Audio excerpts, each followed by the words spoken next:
ദളിതർക്ക് എന്നും തുണ Indian national Congress ആണെന്ന് അഡ്വക്കേറ്റ് മാർട്ടിൻ ജോർജ്. അയ്യങ്കാളിയുടെ 162ാം ജന്മദിനത്തിൽ DCC ഓഫീസിൽ നിന്ന് ഭാരതീയ ദളിത് കോൺഗ്രസ് കണ്ണൂർ ജില്ലാ കമ്മിറ്റി നടത്തിയ വില്ലുവണ്ടി യാത്ര ഉദ്ഘാടനം ചെയ്ത് സംസാരിക്കുകയായിരുന്നു അദ്ദേഹം. കേരളത്തിലെ ദളിത് വിഭാഗങ്ങളുടെ മോചന നേതാവായിരുന്നു മഹാനായ അയ്യങ്കാളി. പൊതുവീതിയിൽ സഞ്ചാര സ്വാതന്ത്ര്യം നിലവിൽ ഇല്ലാത്ത കാലത്ത് ദൃഷ്ടിയിൽപ്പെട്ടാലും ദോഷമെന്ന് കരുതിയ കാലഘട്ടത്തിൽ തിരുവനന്തപുരത്തെ രാജവീതിയിൽ വില്ലുവണ്ടിയിൽ രാജകീയ വേഷം ധരിച്ചുകൊണ്ട് അയ്യങ്കാളി നയിച്ച സമരം കേരള ചരിത്രത്തിൽ മാറ്റലുകൊണ്ട് ദളിതർക്കും പൊതുനിരത്തിലൂടെ നടക്കാനുള്ള അവകാശം നേടിയെടുത്തു. ദളിത് വിദ്യാർത്ഥികളെ പൊതുവിദ്യാലയത്തിൽ പഠിക്കുന്നതിനുള്ള അവകാശം നേടിയെടുക്കാനും കർഷക തൊഴിലാളികളുടെ അവകാശങ്ങൾ നേടിയെടുക്കുവാനും വേണ്ടി 1.5 വർഷം നീണ്ടുനിന്ന കർഷക സമരം കേരള ചരിത്രത്തിലെ പുതിയ അധ്യായം രചിക്കുകയായിരുന്നു. ദളിതരുടെ നിരവധിയായ പ്രശ്നങ്ങൾ പ്രജാസഭയിൽ അംഗമായിരുന്ന അയ്യങ്കാളി അവതരിപ്പിക്കുകയും അവകാശങ്ങൾ നേടിയെടുക്കുകയും ചെയ്തതിൽ അയ്യങ്കാളി വഹിച്ച പങ്ക് വളരെ നിർണായകമായിരുന്നു.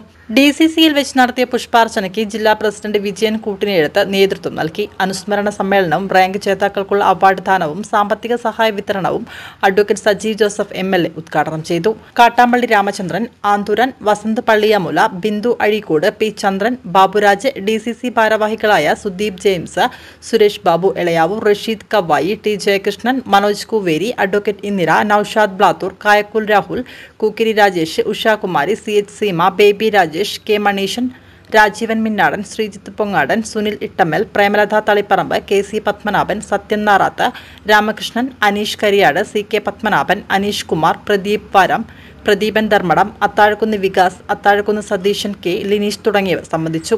DCCയിൽ നിന്ന് ആരംഭിച്ച വില്ലുവണ്ടി യാത്ര പ്ലാസ ജംഗ്ഷനിൽ സമാപിച്ചു.